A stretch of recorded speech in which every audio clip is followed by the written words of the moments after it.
Senator Bennet. Thank you, Mr. Secretary. It's good to see you again. Thanks for coming back. It won't surprise you to know that I'm going to start with drought, our 1,200-year drought in the Rocky Mountain West. We reintroduced our bill to protect our watersheds and do what needs to be done with our national forests, the Protect the West Act this week. But I was very pleased that we were able to work together to include $10 billion in the, when you combine the money in the infrastructure bill and in the Inflation Reduction Act for pre-fire mitigation, for forest health, for all of that. That's a big chunk of money. It's an unprecedented amount of money. It's a lot less than the $60 billion that we've spent the last 5 years fighting fires in the West. But as you know, and I know you know this, it's a much cheaper way of dealing with the issue that we're confronting. I wonder if you could just give the committee an update about how you guys are thinking about spending that money, getting it on the landscape, and making sure we make the most of what Congress has appropriated.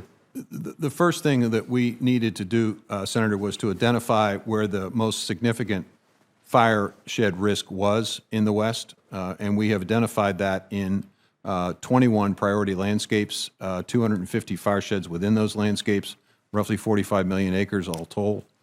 We are in the process of investing nearly $1 billion over the next couple of years in 134 of those 250 fire sheds in an effort to try to mitigate and reduce the risk of catastrophic fire, which is a serious issue. So there is resource being spent there. There's also resource being spent in helping communities become more resilient to fire, fire-adaptive communities. That is also part of what we're doing. And finally, we're working to reforest.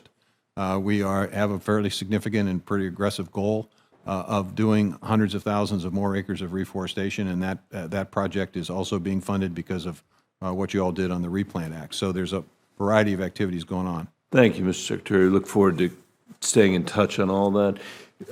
As the chair knows, like everybody else in this committee, I've had Farm Bill listening session after Farm Bill listening session. I think we've had 26 in Colorado so far, and we're headed to a record because people are really interested. And I want to thank you for coming out to Talbot Farms in Palisade for one of those early on.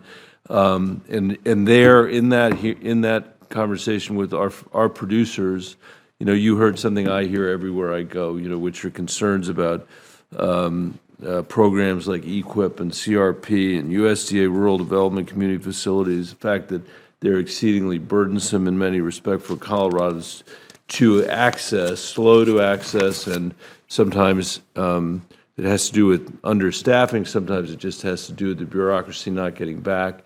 And we've had this conversation before. You are fortunate, I think, and the country's fortunate to have you in this job a second time. And I just want to hear a little bit about what you're doing to make the place a little more customer friendly than it's been historically, and what we can expect to see coming forward. When I came back to this job, there were 6,500 fewer people working at USDA than before. So first and foremost, I mean, it's amazing. That's an amazing fact. And the morale was very, very low. And so it was necessary for us to rebuild morale, and it was also necessary for us to rebuild the workforce.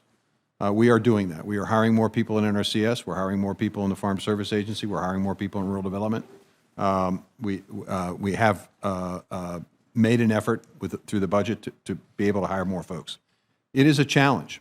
It is a challenge because our compensation system now today is not competitive. It is very difficult to keep people in some of these jobs. The private sector attracts them once they get a little training. And so it's not only recruiting people, it's also retaining people. But we're hiring more people, and that makes a difference. We're also looking at ways to simplify the application process. I mentioned the Farm Service folks simplifying the loan application. NRCS is doing the same thing with reference to the applications necessary to access these programs.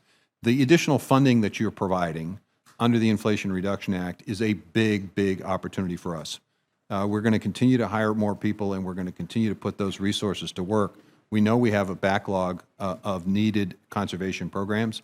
This is going to allow us to address that backlog and allow us to target these resources in ways that will help drought-stricken areas, help advance climate-smart practices, improve soil health, all of that. It's a concerted effort on our part to expand workforce.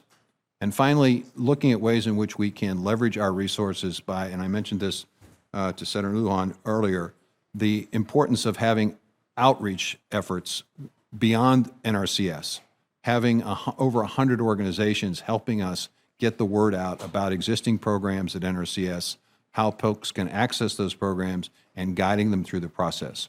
And so that should also encourage and increase participation and increase our ability to leverage those resources.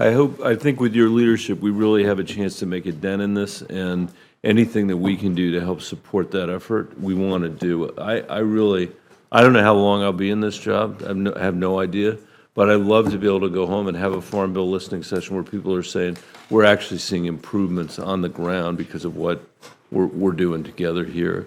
The last issue I had, you mentioned CRP. I actually don't have a question about CRP except to observe that we feel like the prices for CRP in the heart of what was the Dust Bowl in Colorado don't make a lot of sense. I've raised that over and over again here. But I did want to mention CREP it also, because in the 2016-18, when the last Farm Bill, I secured a provision to allow for dryland farming in the Conservation Reserve Enhancement Program, CREP.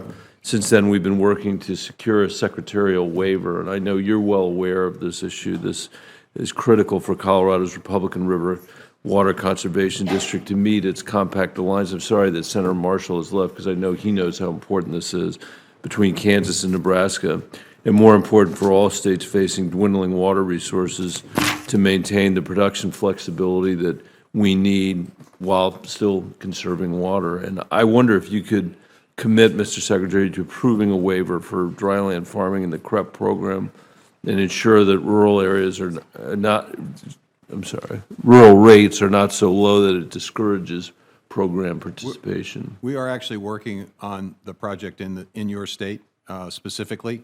The challenge is and we've doubled the rates that would normally be paid for a CREP, and so we are trying to adjust those rates in a way that is feasible and could be applied not just to one particular project, but to CREPs throughout the region. Okay. Thank you. Well, thank you very much. And Senator Bennet, I appreciate your leadership and Senator Marshall's in bringing in, not only having the listening sessions in Colorado, but through your